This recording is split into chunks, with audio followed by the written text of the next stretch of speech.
Hello, everyone, and welcome back to Rebook, the show where we talk about the men and the women who be slapping the meat in the middle of the squared circle and the stories they tell in the process, brother. I'm, of course, GB. You got Matt. You also have Jake. And today, Jake is sick. And today we are going to be talking about all the things happening in pro wrestling. And you're probably thinking, whoa, what's going on? Things look a little bit different. That's right, because this is our mega show era. That's how I'm dubbing it. Everyone's allowed to, wrestling's allowed to have eras. This is like the SmackDown Super Show. Pretty much. Yeah. And now, unlike the SmackDown Super Show, we're hoping that this actually works out for the long term. So basically what we're doing here is combining everything. If you're a longtime Rebook listener, we did this before. The show used to come out on Wednesdays. It's always come out on Wednesdays. That's been the thing since we've started this freaking operation. And then we started to release more content, and it was, in an attempt to try and like spread things out a bit more. And, when you're just 4 people doing this, it's exhausting. So we're going to, tone it down. But it's also not going to change the quality of the conversations, the things that we're going to be covering. If anything is going to help streamline things, make a bit more sense, make it a bit more cleaner. And if you have feedback, you can always just join us on our Discord and leave a little bit of feedback in the suggestion box, right? So there you go. Hopefully it's not that you hate the graphics, because that would hurt. Worked on that one over the weekend. He worked so hard. It was a tough one. If you don't like him, just don't say anything. Yeah, you could just not say anything, and that GB would be is about to shatter. That would be lovely. Thank you so much. Crushing. Yeah. All right. I love it. I legitimately love the way it looks. Thanks. No, I appreciate it. We also did an update to the logo because it kind of needed a little spruce up. If we ever want to put it on a shirt or on a hat, I just want to make it easier to print. So like 2-tone colors typically work out a little bit better. I did graphic design stuff when I was I actually went to school for graphic design. It was my passion at one point in time. In high school, I worked at a screen printing shop. Wow. Yeah, like screen printing T-shirts and jerseys. And, yeah. So I also know that that's how you need to design stuff. And when I was in high school, I drove a Zamboni. So with our powers combined, we can run Leslie Knope's political campaign. I think we have an opportunity here, guys. Get on your feet. Exactly. We can print banners, T-shirts, make logos. You drive a Zamboni. I think everything else is good. All right, everyone. So there you have it. Rebook 2.0, as I've been writing it in all of the different things, as I've been saving everything, all the files, or as we've been calling it, the Mega Show. And it will continue to be that until, otherwise. That being said, let's go ahead and move on, because we got a lot to talk about, fellas. First things first, let's go ahead and jump in to Matt's world. Talking about some TNA, because against all odds is this weekend. Matt, this thing crept up really quickly. This happens. I don't always love it necessarily, but it's the way our taping schedule, because again, not everything is live for us yet. We're still maybe working on it. But so every I think it's only once or twice a year where we have to go basically from like PLE, 2 weeks of TV, PLE, and then we usually have like a full month build, sometimes 6 weeks to the next pay-per-view or whatever it is. So this is one of those, but I think we've done a pretty good job, generally speaking, of building, even if we don't have the longest term stories heading into those, we built some really fun matches. But this one, and this topic we're going to talk about right now, has actually been building up for the last, ever since Rebellion, really, post-Rebellion, and Robert Stone showed up to TNA from NXT to review the performance review of Director of Authority Santino Marella. I love it. I think I like. We haven't really had like a authority storyline in a while. You know, Yeah, like I'm just saying, like across like the broad spectrum of pro wrestling, like everyone's kind of shied away from those stories because they've been very overdone. It's been done for a while.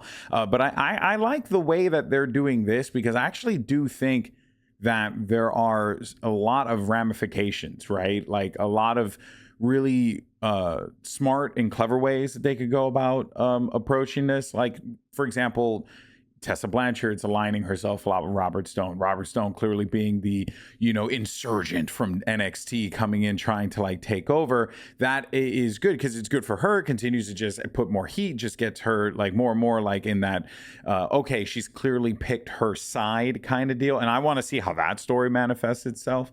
But I also think that you need someone for a guy like Steve Macklin, for example, to bounce off of, I think.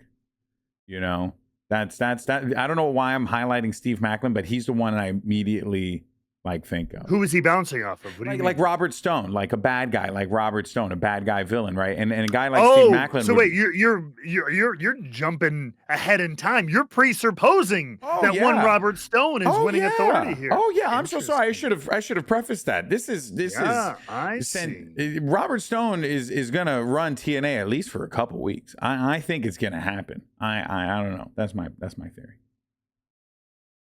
Does he have like hiring and firing capabilities? Like, do you need to be concerned? Yeah, this has been a point of by which I mean Tom. Does Tom need to be concerned? Tom's been very concerned this entire time. He was from the minute he walked in, he was very much like, how did this guy just walk over here and like start like making matches and banning people from ringside and stuff like that, to the point where like the story was clarified. He got his own badge. Sheriff Stone. He's the sheriff. That's so good. But from a story, from a story perspective, he does not have full power, obviously. Yeah. But more or less, the background on it is he weaseled his way. He brown-nosed his way to the heads of the TNA quote-unquote board or Anthem, whoever you want to, the parent company execs on the corporate level. He gussied up to them, and basically they allowed him to, like I said, give him like a performance review. He's there to kind of check, red mark, check the list on how Santino is doing. So he has like limited day-to-day ability to adjust things that Santino has made, like, oh, you made this match? Well, that guy's not allowed at ringside. Or, you can't make this match. That title's no longer on the line. Little more day-to-day simple things. I don't think he's full on signing contracts. Yeah, I mean, okay, so he's day-to-day Jim, not big picture Mike. Exactly. He's middle management through and through. Okay. So then I guess for me though, from like the story perspective, I would have to ask, like, if he were to lose, I'd have to say, well, what would have it been for? Right? Like this like kind of like story that they've been telling. Like he kind of comes in here, he forces his way. Like, yeah, sure, Santino could say like, yeah, I'm taking over. But like one has to wonder, right? Like they're allowing this match. Like but Santino and Robert Stone have to answer to, a higher authority, right? What's your boss's name that was on NXT? I'm so sorry. Carlos, yes, right? Sure. So they have to answer to him. And he greenlit this match. One has to start questioning the allegiance of Carlos and what's going on in the world of TNA. That's where I am. It's a conspiracy. That's where I'm standing. I think this whole thing is kind of a microcosm of the story of WWE and TNA. At large, yes. Yeah. And it feels a little obvious, a little telegraphed, but it's still fun, I think. Like, I think what it does is we're painting this picture of this authority figure, which, like you said, who the hell has given him authority? Well, they've just taken it. He's just assumed authority, right? And I think that this can be really fun, that it can show like the underdog mentality of TNA and how, like, NXT's coming in here and causing some problems. Robert Stone's going to be an issue. Trick has won the title. Who else knows what's going to happen? Yeah. And that we're really going to start to see this build. I think it's going to get dark. It's going to get darker before the dawn. Yeah. Because it always does. And that's how it should go. This needs to get worse. So that's why I think Robert Stone has got to win for this story to really mean anything and to go anywhere. Yeah. And then you start to see TNA fighting back, getting their championship back, claiming their territory, and being like, no. You know, we're on the NXT TNA. We're on the same level. This is not a, this is not a hostile takeover like you're trying to make it. Yeah. And I think that could be a really fun story because I think you can see a lot of like, it's kind of like a reverse. I mean, it's a hostile takeover angle. It's reverse invasion, and I think you can really see a build of for some people like Steve Macklin and even Mike Santana, like build them up even more. It was great to see him on NXT for the first time, and he got a really great reception too. And he's fighting for the title tonight. Why the night we record this, after it comes out, obviously you all at home will know the result of that match as we head into this weekend. But the thing I want to kind of focus on is from a performance level. This has honestly been one of the most consistent and like up and down stories we've had in recent weeks. There's been a lot of really quick things. I think like this and the Order 4 stuff has actually been pretty good. But as far as characters and their like, we're seeing a different side of Santino. He's very colorful and comic and entertaining. And even when he's laying down the law, he's mispronouncing names, and you know what I mean? It's always kind of a shucks. But like I request people to go back 1 or 2 weeks ago, watch the debate he had with Robert Stone. Robert Stone is such a good heel. He's smarmy, he's arrogant, 101 heel. So you get to have some really great foil with him. And Santino, he's brought some like real fire and all this stuff with his daughter. It's finally getting a chance to like come out and not kind of pretend they're not family. We're not doing that song and dance. It's like we've acknowledged it and blah, blah, blah. And now like he's really dug into that. And like, and some of these promos he's done, he's really found a different level of performance, and it's felt much more real than I think anything he's done in his career.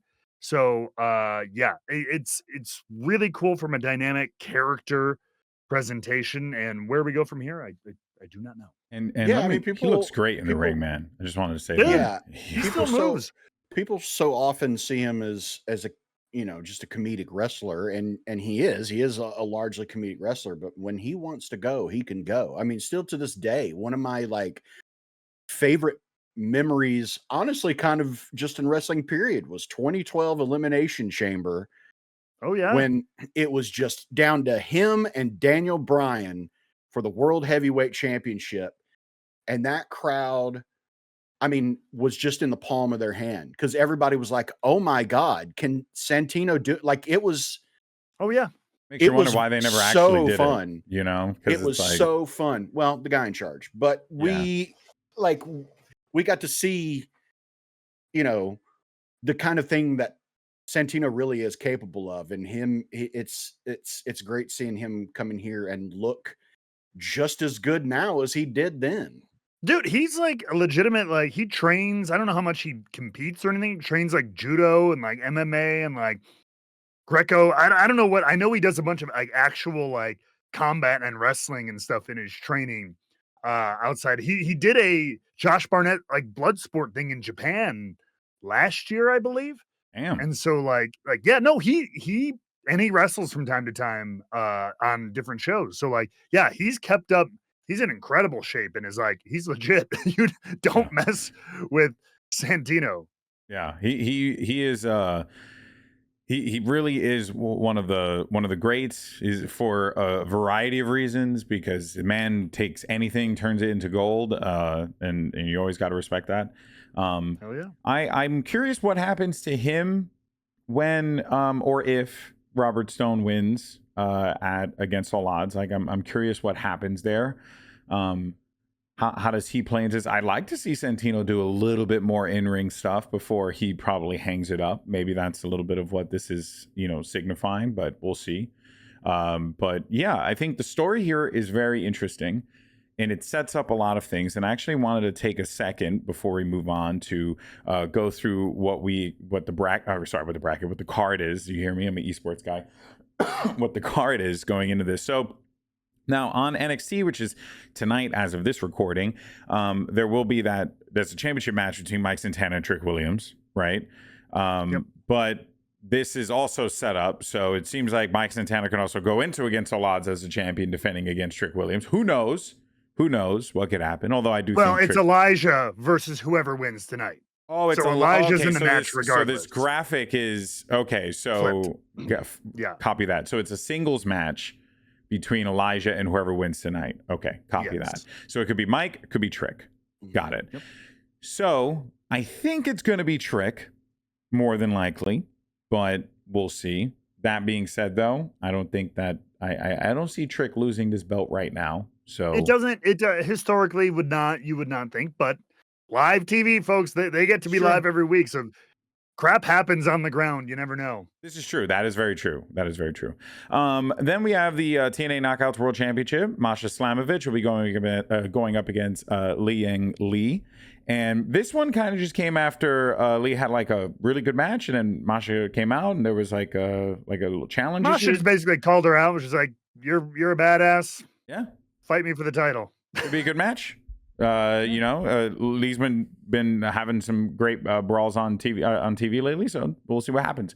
Then we got Joe Hendry versus Frankie Kazarian. This kind of picks things up where they left things off, right? Matt, is that the read coming into this?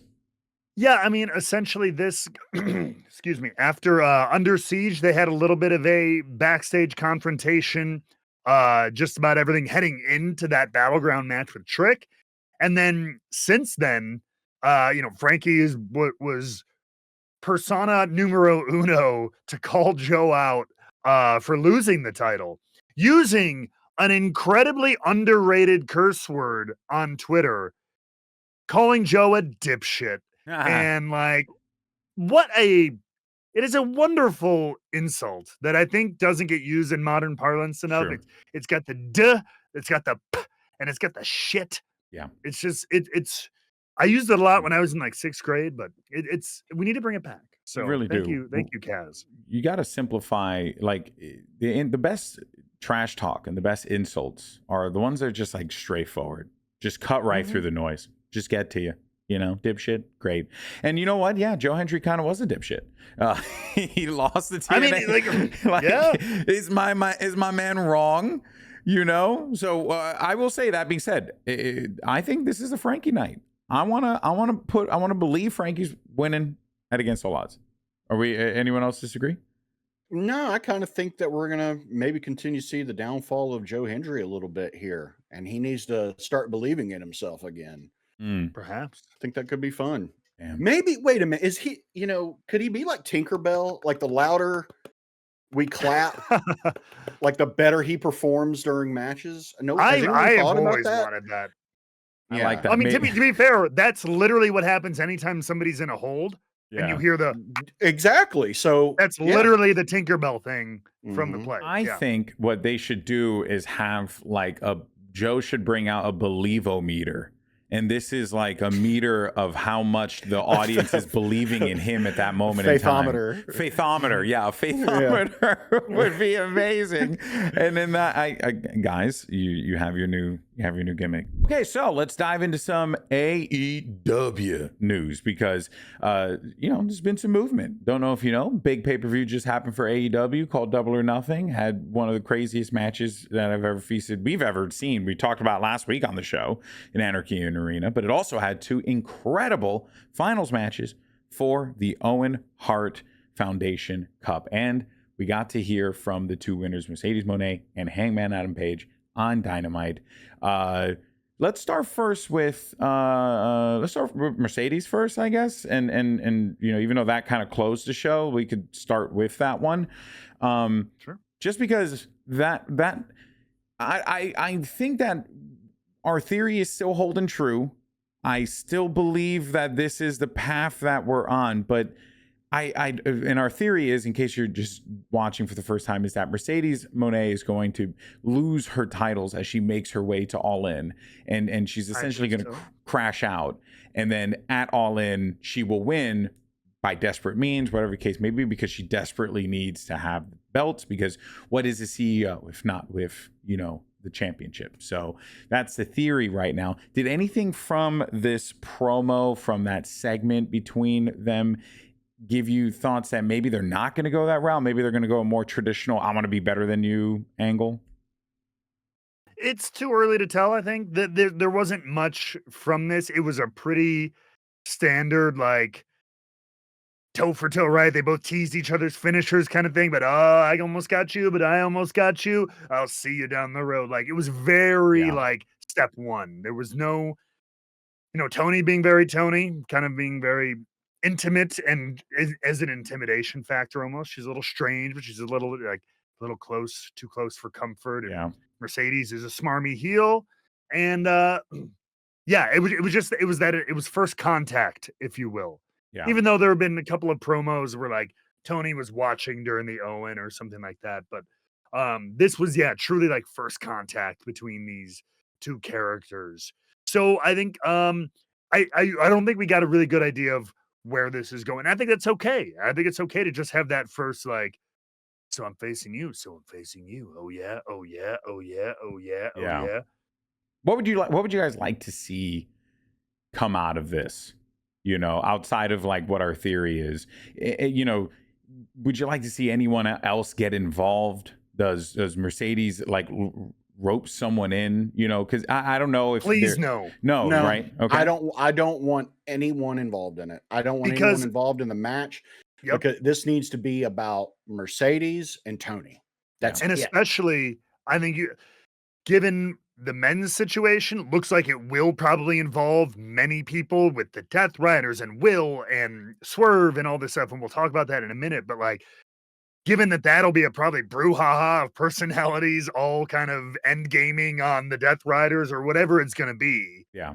It's going to be multiple personalities for sure. Now that said, I think you can still weave in some B and C stories with it. I just don't think they need to affect the main story of Tony and Mercedes in their match. Like if we wanted to do our thing, where Mercedes is going to drop all the titles.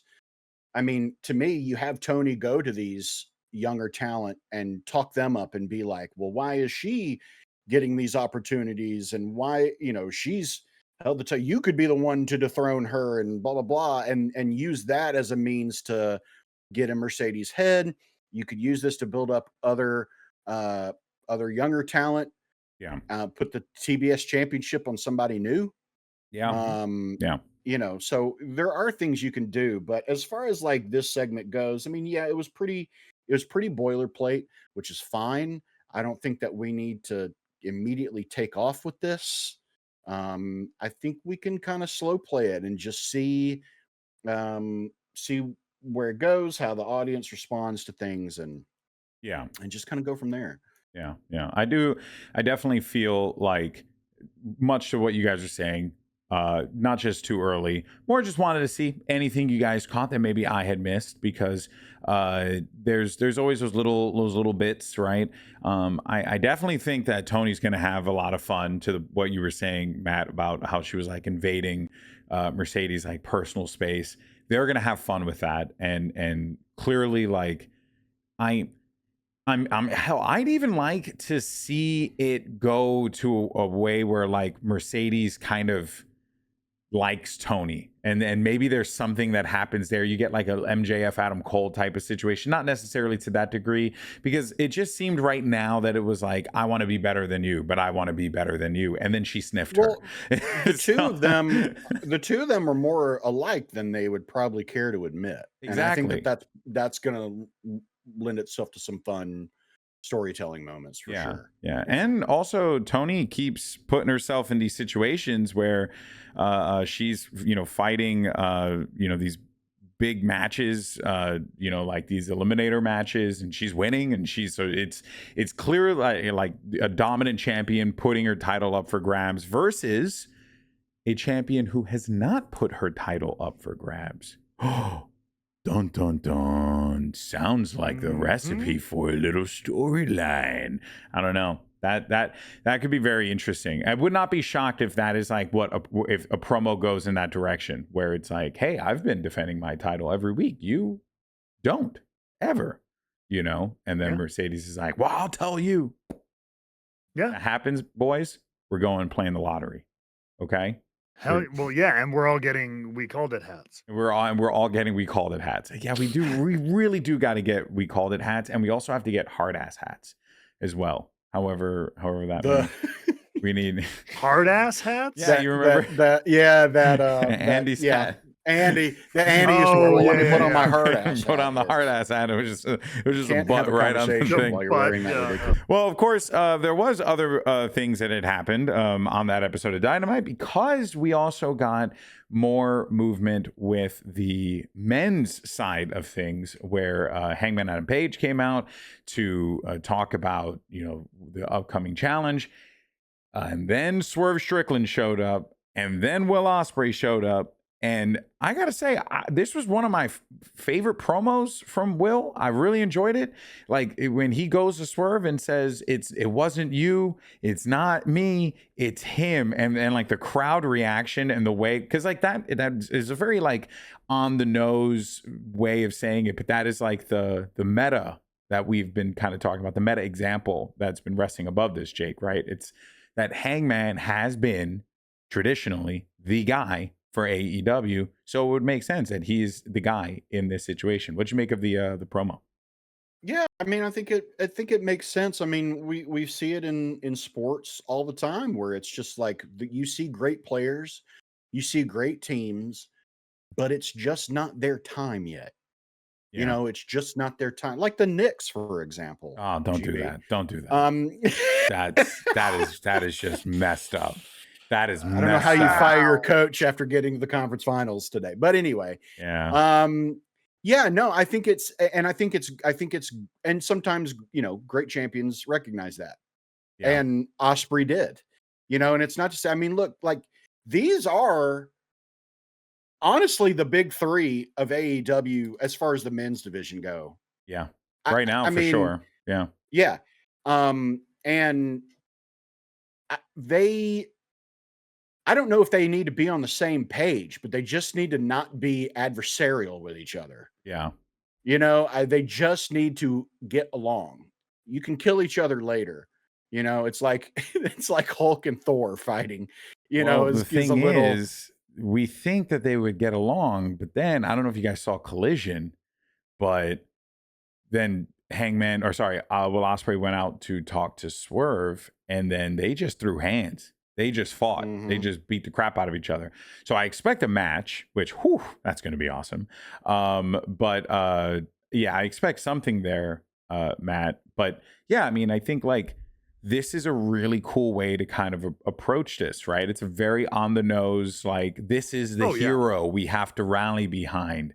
But I like how obvious it is, right?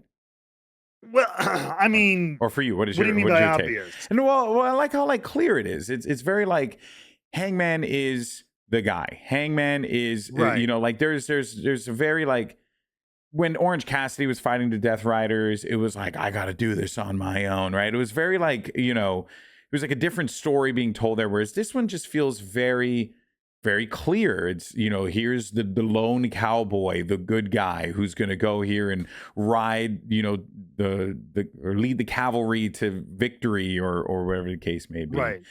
Do you like this? And do you think there's an opportunity maybe that should he fail? Like, is that appealing, or do you just want this to be done at this point? No. I mean, definitely, I don't want him to fail.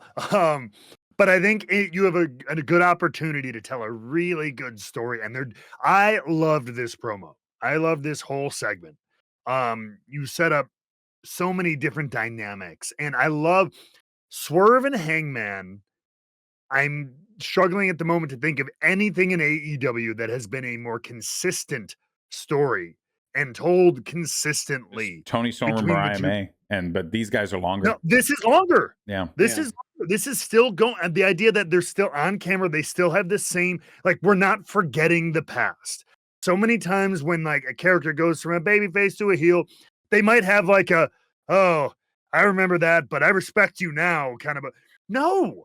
Yeah. This is not, I love that Swerve is still like, they've had their little bit of moments of like, we're not killing each other now, but I have not forgotten the hell that you put me through and everything like this. And Will's trying to be that classic, like, baby face of like, all right, we have to just respect each other, kind of a white meat to his detriment, quite frankly. Even as an audience member, I'm kind of like, Will.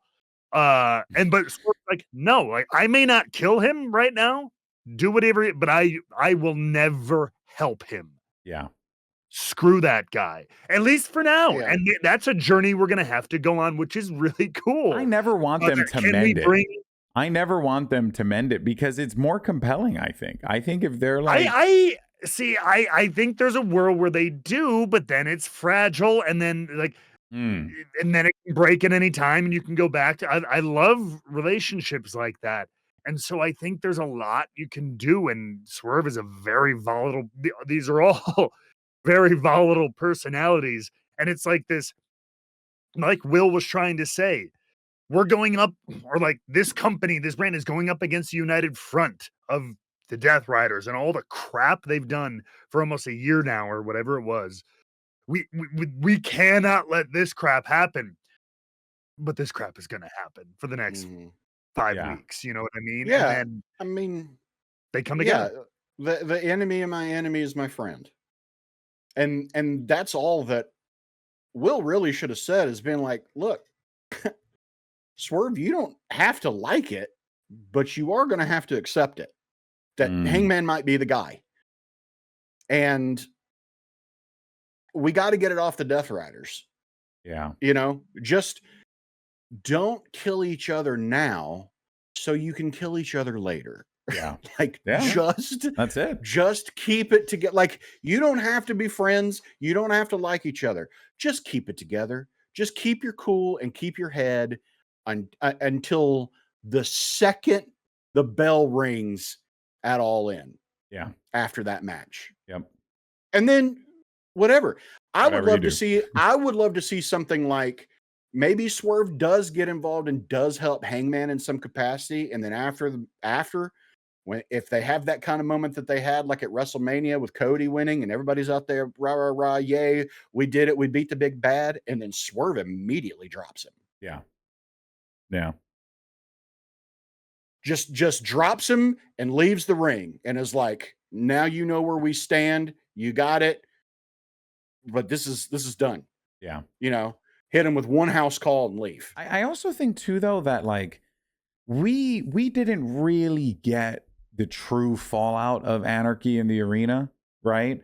Like Anarchy in the Arena happened, and then, you know, Hangman won, and then the focus really went on to Hangman and what happened there. But like, you know, Swerve was responsible for Moxley and the Death Riders losing that matchup. They locked them in there. Like, all that happened, right? I can't imagine that there's a world where like the Death Riders just move on from that. So I think that there's going to be something that kind of ropes Hangman in to help out Swerve, because the Death Riders are like maybe going to go too far or something to that extent. Like that's I think that could be pretty compelling if they wanted to go in that direction. But there are a lot of pathways that they could take. I do like the idea of Will Ospreay being the white meat babyface glue, because the thing is that like if he is the guy who kind of brings it all together, that's a cool thing too, right? Because remember, like, people coalesced around Cody at WrestleMania, but like Seth Rollins was like a big part of like we got to stop this guy. This is too much. Roman needs to end, and everyone's like, oh yeah, but you were responsible for it, blah blah blah. But Seth still holds where true. That took him. It's very true, right? He's becoming the thing that he hates the most. But I think in Will Ospreay's case, the people are rallying around Will, which I think is very interesting. So it's like I wonder how they play with that down the line too. Unless do you guys think, or do you think I'm reading? Well, it's like Cap being the leader, but Iron Man was the one who had to snap.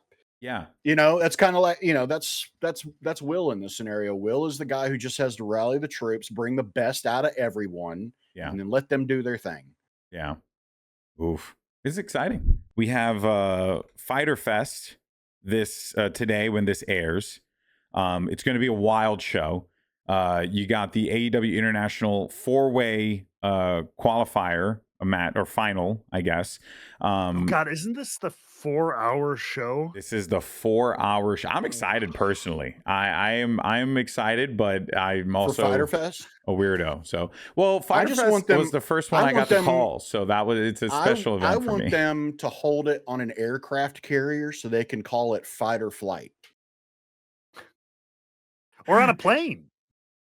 I mean, sure, but that'll just give us another episode of Dark Side of the Ring that will horrify us. So, what? How about on one of those 0G planes where they go up and they dive? And yes, they go up? Yes. Have you seen the footage of the astronauts who were in that doing wrestling moves to each other? It's great. The guy did the RKO. There was like one dude. Yep. It was pretty dope. A lot of spears. Is really cool. Mm-hmm. I remember the first Fyter Fest because that was the first show that I got to do with AEW, and they had hired these models because the whole gimmick was it was like playing off a Fyre Festival. And as we all know, but in case people don't know, because that was the thing, then they had hired these models, but like the catering, I think, was like Cracker Barrel or something like that. So it was like, like the models were having like, I don't think anyone was complaining. It was just more just funny. They better damn well not. The juxtaposition between the two. I would crush some hash brown casserole right now. I mean, it is delicious. I didn't grow up with it, and then I finally had it. That was actually the first time I had it, and it was really good. So it's a big 4-hour show. Lots of things are happening. Thekla is going to be debuting. She does spider stuff. That thing was crazy. Just my back. I don't know why. That was immediately what I thought of when I saw it. Also, we could be seeing Kyle Fletcher maybe become the new TNT champion tonight, guys. Oh, there's a lot going on. So Fyter Fest is going to be going on. We'll be covering all of that next week. Massive card, 4-hour show. How the hell we're going to cover 4 hours, I have no idea. We're not. Yeah, there we go. All of it. We're gonna pick the best crap that happened, and then we're gonna talk about it. There's no way we're going. And if you want to talk about everything, what you can do is join our Discord. It's so simple. You click on the description down below, and then you join the Discord, and there you can join a community of people just talking about wrestling stuff. And then we're just talking about wrestling. Okay, we're just talking about the thing that we love. That's it, plain and simple. There's none of this. And often live while it's happening too. There's a great, usually great conversation. Wrestling. We're not a game. Wrestling. We talking about wrestling. And for our final topic of the week, oh boy, this one crept up on me. I'm not gonna lie to you guys. Money in the Bank is this weekend. A lot of stuff is this weekend. The Worlds Collide pay-per-view that's here in LA is happening this weekend. I completely... Money in the Bank also here. Wait, is that here too? Oh, that is here. Oh my gosh. Yes. It's at Into It. And then AAA is at the YouTube Theater, right? That's like just next to it. Oh crap. That's actually not that They're far not the from same day, are they? Are they same day? Yeah. Oh, that's right. Yeah. AAA starts noon Pacific, and then Money in the Bank starts 4 Pacific. Wow. Okay. Well, you know what sucks? I got to work during it. Oh, dude. And what's even more frustrating is that I'm downtown and they're not having it at Staples, so I couldn't I'm literally 5 minutes from Staples where I'm working this weekend. Yeah. IGN Fest or IGN Live, by the way, I'll be there helping produce the event. So if you're come on through this weekend to IGN Live, say hello. We can talk about how bald these two idiots are. Wow. But yeah, come on and see. Unbelievable. I tried to heal you, and this is how you repay me. With ginger root. We don't need to get into it. Just the ginger root. Matt suggested that Jake heals his stomach with ginger root. Jake took that as fighting words and a borderline hate crime, and the rest just ensued from there. It's pretty amazing. Money in the Bank, fellas. Somehow, though, is this weekend. It is genuinely crept up. Am I wrong in feeling that way? Or is it like... A little bit, yeah. I'm wrong for feeling it crept up, or do you feel like it crept up? No, it did not creep up. You're wrong for feeling like it crept up. They've only been having qualifying matches for the past month. Yeah, I guess so. I guess so. I don't know why. I mean, I've also been like all over the place, so maybe that's probably. We're also old, and time passes way faster. This is true. This is true. Because I'm with you. Like I felt like it was like last week, and we were like, oh, we can't talk Money in the Bank yet because we barely know what's happening, and now like it's here. Yeah, but that was like 3 weeks ago, I guess. But it feels like it was last week that we barely knew the card. That was it. Yeah, we only had 2 matches, and like they moved pretty fast on this one. Yes, they did. I will say though, that I'm not like that excited. I'm like kind of excited. I'm excited-ish because I'm excited to see what comes out of it. I think the matches are going to be pretty good given the participants involved. But the problem is that I'm having a hard time believing that a lot of these participants are going to win, and that's a little unfortunate. But that's also good then, right? I guess. Yes. Do you think there's like one person in each match that's like that's telegraphed? I think that there's one person in each match who they're possibly telegraphing. And this is kind of my thing. This is why I am interested, is I feel like there are more like dark horse winners that are possible in these. I mean, usually it's like, okay, there's 3 or 4 people that you're like, oh, well, of course they'll put it on one of these 4 people because they're the big names, they're whatever. But like, there's really not. I mean, these are all pretty fresh faces that you could put Money in the Bank, put the Money in the Bank briefcase on. That would be pretty interesting and fun. I mean, outside of Seth and Alexa and Rhea, we'll say Rhea. Outside of those 3, like it could go to anybody. Yeah. We could have Mr. Dinero and El Banco come this Saturday. Who's wrestling his second match? Oh, sorry, not his second match of the day. To be fair, I guess. But no. Questionably, earlier that day, wrestling for the AAA Mega Championship. His foreign exchange student counterpart. Yes. Chad Gable is wrestling on the AAA show, Worlds Collide show. Yeah. Not El Grande Americano. So a couple of things, which is hilarious to me, here on this. Firstly, I feel like the only 2 logical ones here are going to be LA Knight or Seth. I think Seth having it just makes way more sense. Just Seth because is so far and away the favorite. I think it's like 70-30. That's how heavy a favorite he is. It's gotta be. Yeah. It's gotta be because it fits, right? Like if you're trying to impose a vision, right, the vision onto WWE, and you want to take over, and that's the story being told. What better way to do that than with the Money in the Bank briefcase lingering, Matt? So the only thing there is, because here's the thing.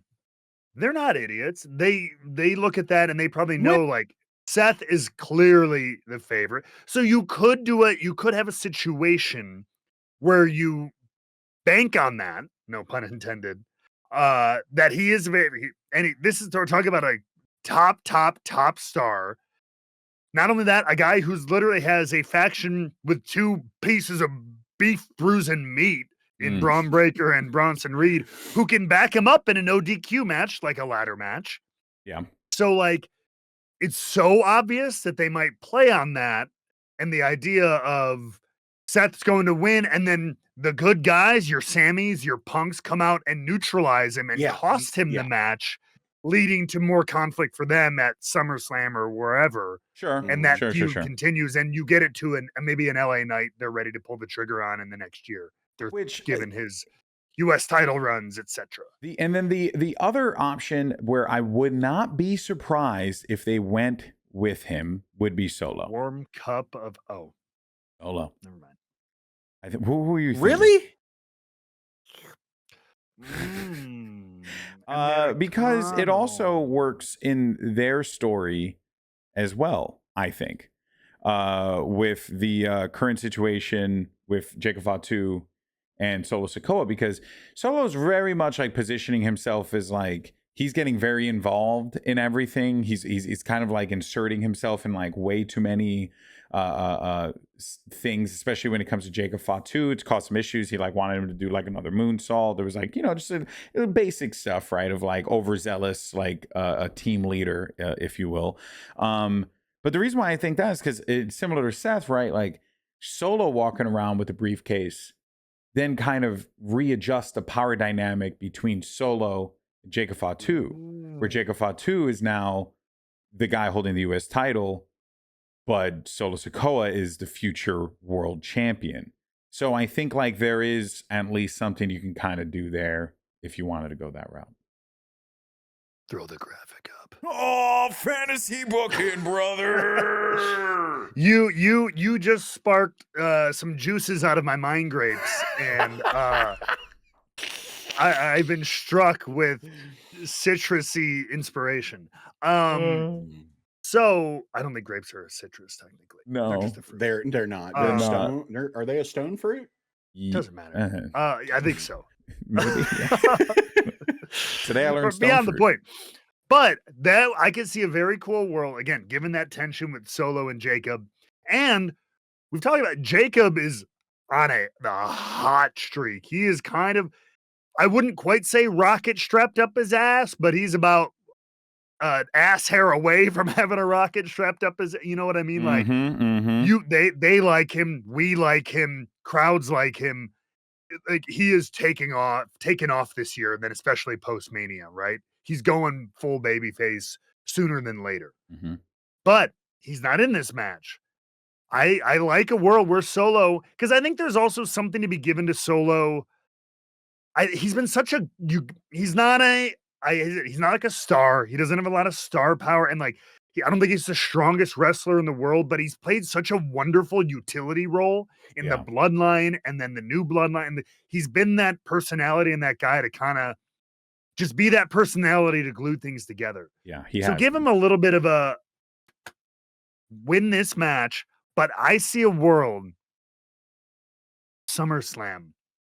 Finally, it explodes. Jacob Fatu versus Solo Sikoa, title for briefcase. Whoever wins leaves with both.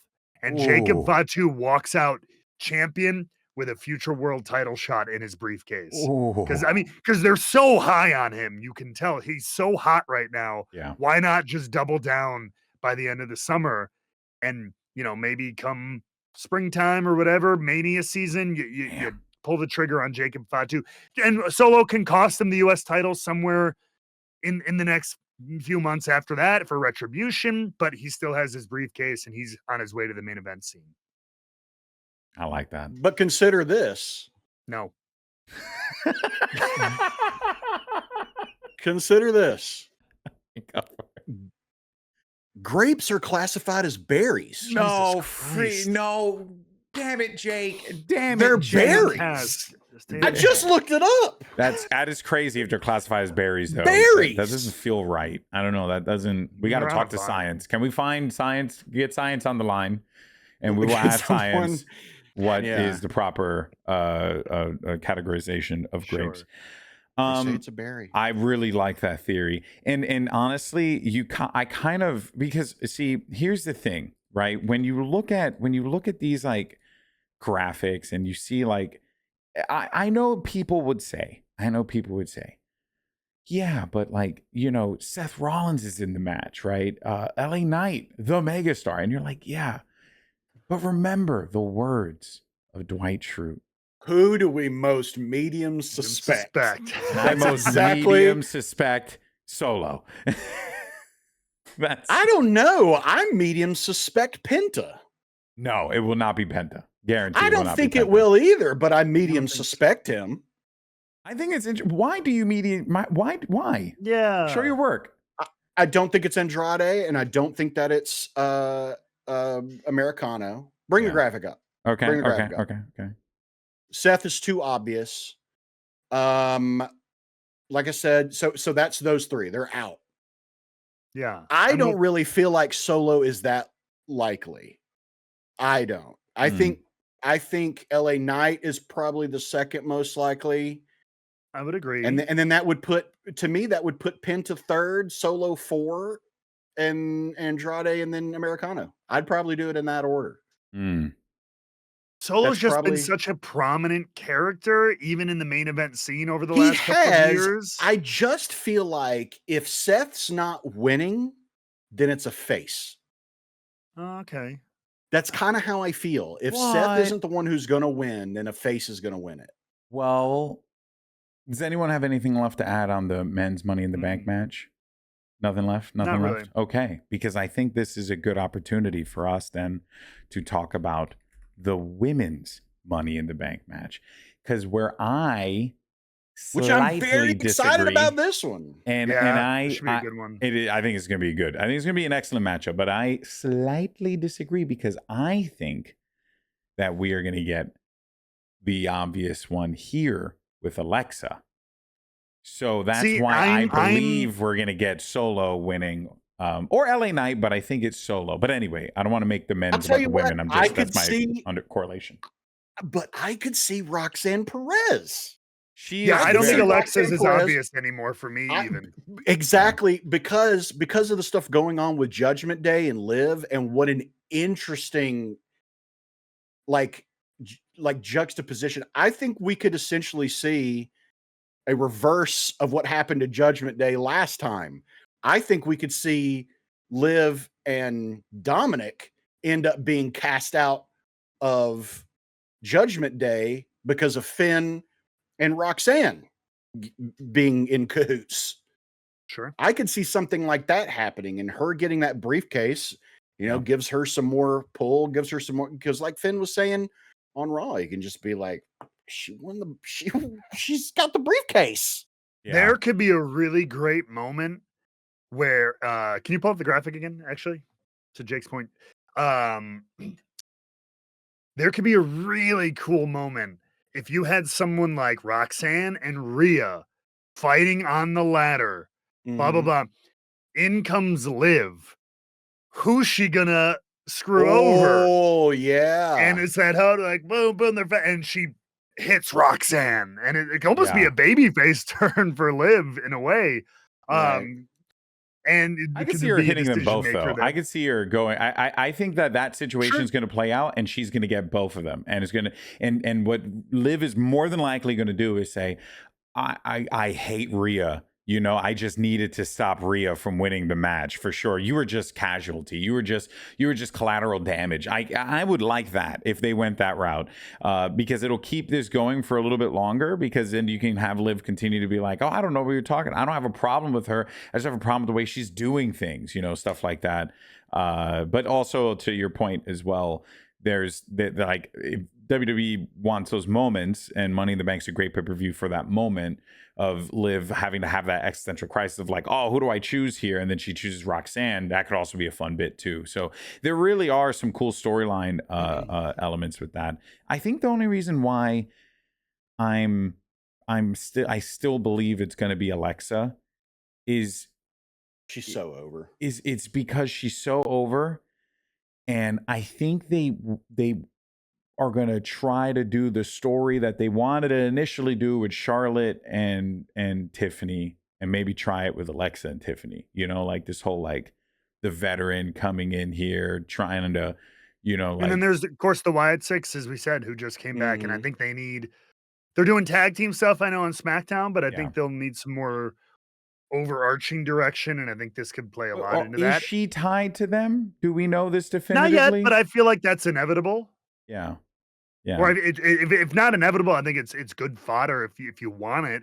There's obvious connection there. Yeah. The other thing is, less so Julia, but like you can tell there is a love affair with Stephanie Vicker right now. Yeah. Dude, the fact Like, that both she, Roxanne, and they Julia just are all in shotgun them this, all out of NXT recently. yeah. And they like they got the title off Julia. They put it on Stephanie, and they're like, "We love her. Get it off Stephanie. Get her up here. Get Roxanne up here full time." They like Triple H or whoever just went on a spree of like, "We want them all." So they love those. Let's beef up the women's division. I love that. Yeah, I love that, and that I'm excited about the three of them being in this because I think the women's Money in the Bank is way more up in the air than the men's. Way more because of the talent, because of the talent involved. You can make a yes, case for you Naomi. can 100%. Yes, you can make a case for every single woman in this. I think. Yeah, I think this is way more exciting for this one. Yeah, I think. Unfortunately, I think there's two who just are not going to win it. I feel like that's happened a fair amount now. Where like the women's Money in the Bank has kind of just been the more intriguing one because like they happen to whip up some pretty decent stories because like coming into this one is really wild not to see like the usual suspects in this match, right? Not to see your Baileys, not to see your Charlottes, not to see your Becky Lynches, right? But yet you're still getting, you know, Rhea, you're still getting Naomi, who's two very familiar faces, as well as obviously Alexa. And these three new additions that like, I mean, Roxanne Perez is going to be like it. You know what I mean? Like she's going to be it. She's going to have, something's going to happen and she's going to is like a rocket ship to the moon because she was great in NXT. And every single time she showed up on WWE TV, she was great. You'd be hard pressed to find a bad match. She is the prodigy for a reason. And you don't call yourself that unless you like truly deliver. And she is pretty damn legit. So and I think like what's even better in this match is that you got Rhea, who as the big, you know, person in the match can really do some wild maneuvers with like everyone else here too, right? I'm excited to see Rhea and Roxanne kind of scrap up a couple of times. Rhea and Julia, oh my god, that's going to be amazing. So yeah. Okay, so let's solidify prediction for this because I think we're a little all over the place. We still like don't really know. So let's go. Matt, you want to kick us off with a prediction? I'll go and then Jake goes.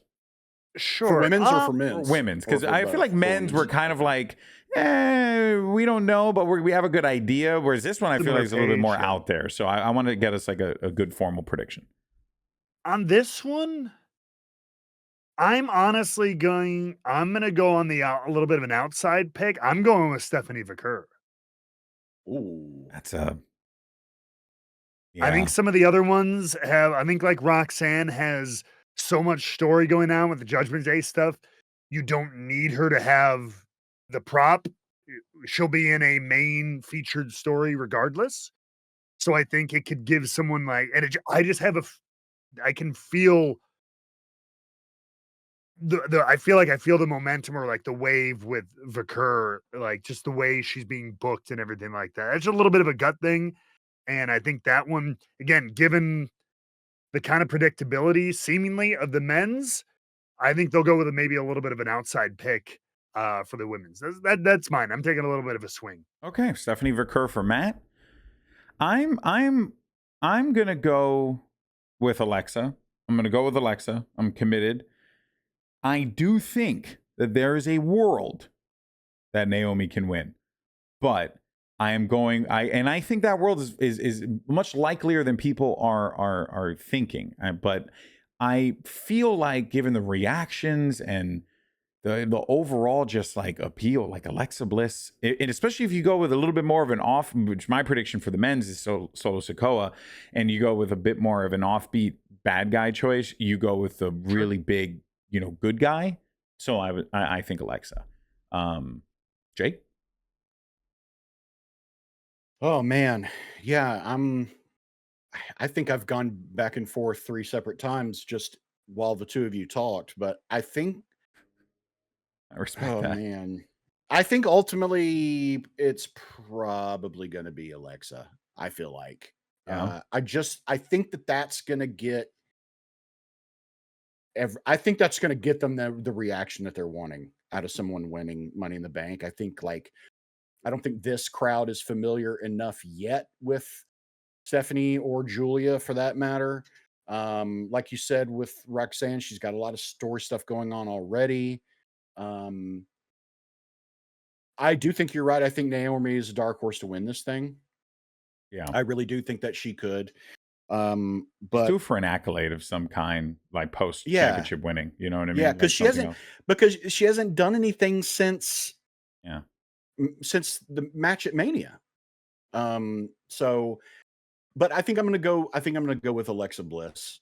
I just feel like you mentioning that about Tiffany, because we had that moment between the two of them talking that I thought was really good, and I think we could get a better program out of them because I don't think Alexa would make it quite so personal. Yeah. I think she might be a little more, dare I say, professional in their storyline. That said, can still get some good stuff because she's so good on the mic. She's just, she's so very good on the mic. So, and she's the type of character that she's a tweener. She can kind of play however you want her to play. She's going to get cheered either way. So I think it gets a big pop when she cashes in. Yeah. I like where your head's at on that one. For sure. All right. Well, there you have it. Money in the Bank. Those are your big matches, or your big Money in the Bank matches. But that doesn't mean we're done. We're not done yet. We might as well just go through the rest of the card, be done with it. We got one here that is going to be, I would say, relatively straightforward.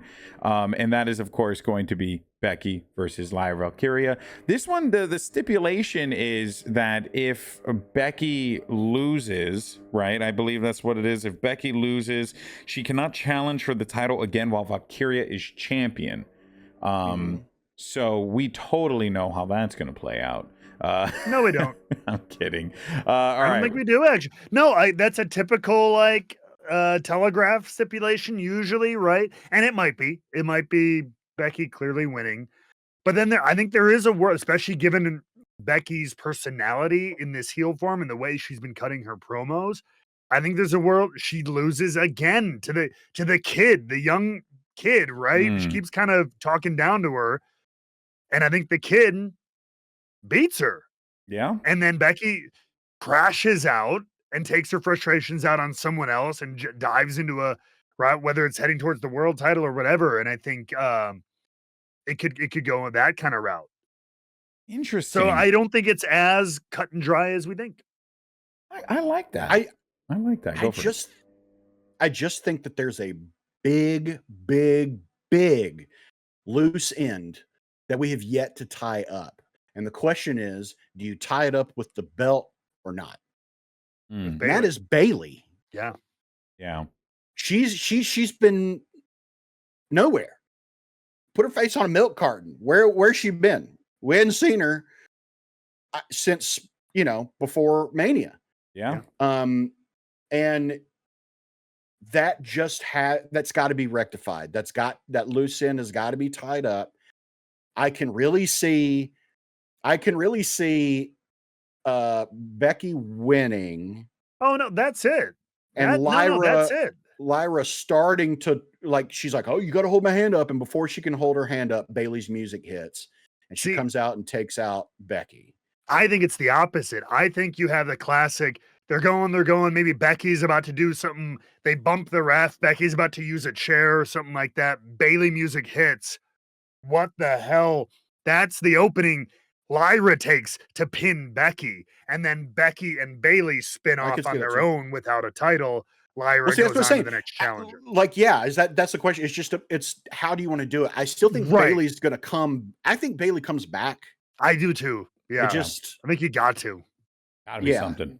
Gotta be something. I think she comes back. I'm going to say Becky, but I would not be upset at Lyra winning because I'm going to say they've done a great job at putting her over. She's done a great job. She's risen to the occasion. Herself over. She really has. And I like what I've seen out of her. This extra gear, this anger, as she puts it. I've liked it. And she's been just like a no bullshit face lately. Yeah. And that's fun. So I kind of do want to see her continue to have that title. And I can also see Becky saying, no, I want her to keep it. Let's just get her and the title over. Yeah. Yeah. So I could say, like, this one feels more like a coin flip to me. But dude, given the match we saw at Payback, like, how can you not think that this is not going to be another fantastic match? Yeah, that is very true. It's going to be a great one. I think it's going to be Becky, but to your point, I'm with you. I'm not disappointed if it's Lyra, but I will be disappointed if there's no movement with Bailey and we're just like moving on. Then I'm just like, okay, what the hell is going on here? Because there's a small chance you might see it if it is Becky. There's a small chance you can see it because sometimes they like to do it like it'll be at Raw the following Monday. Sure. There comes Bailey, but I think it'd be better at the pay-per-view. That's not all though. There might be one more match. I don't know what the status is on that. There probably will be, but I as we record this, it's Tuesday, and SmackDown's yet to air, and you never know. They could just add something randomly. Right now we just have 4, right? We just have 4. Yeah, the 2. And then the tag match. And the last matchup is the tag match for Money in the Bank. John Cena, Logan Paul versus Cody Rhodes and Jey Uso, former tag team champions. That's right. Mm-hmm. Which should matter because they showed a little bit of that, in the latest promo. How are you guys feeling about? And I don't want to single it out, but Logan Paul's placement in this, does it feel like, based on what you guys saw in that last like promo and stuff, did you like, where were you guys with it? I mean, it makes sense. I think it fits for what they're doing with Cena and everything like that. Yeah. No, okay, cool. So I think it fits. Yeah. Where Ruin wrestling, baby. Yeah. So like ruin wrestling. Problem with that is, I mean, I'm curious where like how. You gotta make good on it eventually, right? So I would imagine. So could we see a world where the heroes lose here at Money in the Bank? Or I think that's exactly what happens. I think they're going to lose. It's a tag match. There's nothing on the line. Why are you going to have John Cena lose right now? Unless Cody pins Cena and then sets up like another match, maybe, right? Possibly. Just to kind of like keep it going. I'm with Jake. I think you put the baby faces in jeopardy. I think you put the good guys. This Cena bad guy is going to create a real lull, a real doldrums. Plus, then you go into Monday where Jay's got to face Gunther for the title. Yeah. Oh. Could Jay lose? He could. Yes, he could. But then, man, I'm all over the place on this, because on the one hand, I'm like, oh, it'd be really sick to see a good guy Gunther going up against, this Seth Rollins new faction, right? As champion. But then it's like, good guy Gunther, as much as I like the alliteration, is not happening. Not happening. Yeah. So then there's that. Then but then like you get Jay loses the title. Oh man, I don't know. Curious. Do you think he loses? Or do you think he where are you guys right now? I don't think he does, but he could. It's more though than most of the time when you have like a TV title match, usually there's shenanigans, something happens, but the champion stays the champion. I would say this is more than a 0% chance like that. I think this is a little bit closer to 50-50, but I still think Jay keeps it. Yeah. On Monday, regardless of what happens at Money in the Bank. Imagine if Cena challenges Jay for the title. To try to take both titles? To unify them? Yeah, or to just take both of them. Or just to take them both? That would be really... I actually wouldn't hate that. Well, that's what Roman did. Yeah, that is what Roman did. They, but I don't know. Before they unified them just to divide them again. Yeah. I don't know. And then he goes home with both titles, and we can finally have... It's been a minute. We need another home invasion angle where Cody flies down to Tampa, breaks into John Cena's home because John Cena refuses to come his lawyer's got him out of his remaining dates or something, and breaks into his house. And they institute 24/7 rules. Just throws him into the pool. Tries to feed him to a Florida gator or something like that. That would be content. I would love that. I mean, the animal or the athlete, Florida gator. I'll let your imagination run wild. Man, there's a lot of directions you can go with that one. So we think the bad guys team. Just start beating Yeah. So we think the bad guys are going to be walking away with the win here. I think so. Yeah. I'm interested to see who takes a pin, how that kind of plays out into later storylines. But overall fun setup for this. I really am curious what Logan Paul, like where Logan Paul goes out of this. Because I don't know. This He's feels gonna get a title match. Yeah, that like he pins Jey Uso and then gets another title match. He could. Yeah. That could be the possibility, because John Cena wants to ruin professional wrestling. You could also spin him off into, because I think Cody's going to need something to do. I don't think they're putting him right back into him and John, even for SummerSlam. I don't really see it. It's possible, but a match I don't think we've seen yet. Logan Cody. That's a marquee match. We had That's Logan a SummerSlam. Cody. Have we? I think it was a Saudi pay-per-view. Logan Roman. Yeah. No, I think he fought Cody at a Saudi pay-per-view as well. You're probably right. Let me see here, but I could. You're right. Let's see here. Yeah, you're right. Yeah. Happened at King and Queen of the Ring. But that was kind of a one-off, right? Yeah. It was pretty, I don't know. This could be more of because now that Logan's what do you call it? Character as it is a little bit more, is closer to full time, a little bit more established doing this stuff. Cody without a title, it could be more of a personal feud kind of thing. So it would be a marquee feud for a big event like a SummerSlam or something coming up, potentially. Yeah. So that's an option too. Yeah. There are some directions here. It's going to be a fun show. The WWE have been putting together some pretty fun PLEs. Like these events have been quite enjoyable. I expect some big promo bits to be popping up throughout the show as well. Something probably happens. Maybe we get more Seth and Paul stuff. I don't know. There's always a possibility. But of course, we'll be keeping eyes on it, and we'll be talking about it next week right here on the show. And of course, that takes us to our final segment of the show. It is our Rebooked 24/7 Champion of the Week. Week, where we talk about the thing, person, place, thing, whatever that just brought us joy. It doesn't have to be pro wrestling related, can be pro wrestling related. It's completely up to you guys. I do want to go first, if that's okay with you all. Okay. Because mine is very simple. It's Death Stranding.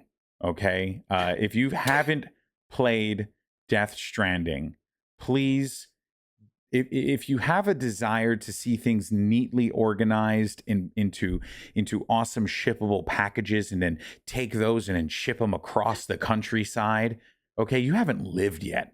Okay, you haven't lived. All right. Norman Reedus puts on one of the greatest performances as can only be diluted to an Amazon delivery service man on steroids. And it is amazing. Okay. But it's also a really, really fun game. Genuinely. Have you guys played Death Stranding? Have you tried it out? I know. A lot of people saw it and they were like, it's a walking simulator. I know. I know there's more to it. It's more, but and I get why people don't like it, but I've been hooked. And Death Stranding 2 comes out this month. So What really I excited. love is that Death Stranding 2, in classic Kojima fashion, from everything I've seen, it's a lot more about the action, and the story gets even crazier and all this stuff. So the name of it isn't Death Stranding 2, Invasion of it's Death Stranding 2 on the beach. Yeah. It has the same subtitle as a 90s comedy sequel. It's I don't know. Ski school on the beach. Yeah, ski it's school like- 2 on the beach. You know what I So, mean? and Like I agree Super with you. Troopers There 2, is a Hot story Pursuit. reason for why it's called Yes, On the Beach. but it just sounds funny. Yeah, it Especially does. considering how crazy and like epic and everything just is. Because you would think that would have been like the Dead Island 2 theme. Yeah, name, you know what I something mean? like Dead that. Island 2 on the beach, like that sounds more reasonable, whereas like Death Stranding 2 on the beach. The beaches are like your mind thing where like you can transport from place to place. A beach is like a thing that every human has access to within their mind. It's a little bizarre. I'll be honest with you. You need to Kojima. Yeah, Kojima's going to Kojima and just really pop as many edibles as you can and then just go for the ride, and just see where it takes you. But yeah, that's my Rebook 24/7 champ. Anyone would like to go next? Yes. I will jump on and steal. I don't know if anybody was gonna take it, but it's comes from a sad place, I guess, but I gotta highlight him this week because he's one of the best to ever do it. One of the most entertaining to ever do it. Unfortunately, it looks like his run in WWE, at least for the time, everyone always comes back. R-Truth. Ron Killings is leaving at the end of his contract. It seems they're not bringing him back. Very surprising. I thought he would be one of the few that actually just got to kind of stay until retirement, but man, everybody was just putting him over this week and praising him. You know what I mean? Just he's so awesome, and he's a vampire, and he's kind and funny, and like a pro, and fun to work with in the ring, backstage. Everybody has nothing but wonderful things to say about him, and so shout out to my man Ronnie. To say it's the unfortunate realities of the capitalist, corporate structure, and it really freaking blows if we're being completely honest here, because it's like Truth is just awesome. He's just awesome. Like he's so freaking talented. And I see people who were like, "Oh, he's like 52 years old. How much more mileage?" I'm sorry. Well, firstly, stop talking about people like they're things. Like they're people. Treat them with respect. That's one. Two, and also he's 53. Yeah, and he looks incredible. And three. He looks unbelievable. He's 53 years old. He looks and moves better than a lot of 35-year-olds. Bro, So like, he's one of the few, I don't look like that. Normally, I get that argument. I'm like, but my neck still hurts from sleeping on the couch 2 weeks ago. Okay. This guy, he's timeless. Yeah, legitimately. He is legitimately timeless. Yeah. I agree. I thought that was going to be mine too, because he made the 24/7 championship. So how can we not have him as our 24/7 champion? But I'm with you. I thought he was going to be there forever. I thought he was going to be like WWE's version of Mr. Johnson from Abbott Elementary. Yeah. He's just there doing something, says weird shit every now and then. You love to see him. And then he disappears. Like that's, I just like they say, nobody stays forever. But I thought he would be one of the few who maybe did, or at least until it was like, all right, until he decided I'm done, I'm going home. Right. I don't want to travel. Yeah. I'm retiring. Yeah. And we still don't know. Maybe there's a little, it doesn't seem like that was the case. Seems like it was a unilateral decision, but you never know if and when he may come back. I feel like a Legends deal, Hall of Fame induction at some point is a shoo-in. Yeah. He's also a former NWA TNA World Champion. That's true. Yeah. But I want him, if he goes to, I said this in our Discord, if he goes to AEW, I just want him to be in the background, like confused. Oh, yeah. Until he starts going up to old WWE guys and he's like, where you been, man? Yeah. I could see them having a lot of fun with that. I really could. I really though. I will be honest. He tries to join Hurt Syndicate. The Death Riders. The Death Riders. I mean, dude. I really do think that like he's the exception because like there have been some releases this week and we don't, and just so people are aware, we don't cover that kind of stuff here. We focus on the show, focus on the stories, we focus on like the product that's being put out there, not like, you know, the backstage politics and the rumors and everything. But obviously, you know, we're human and we watch these things and, you know, it's the end of the show so we could talk about this.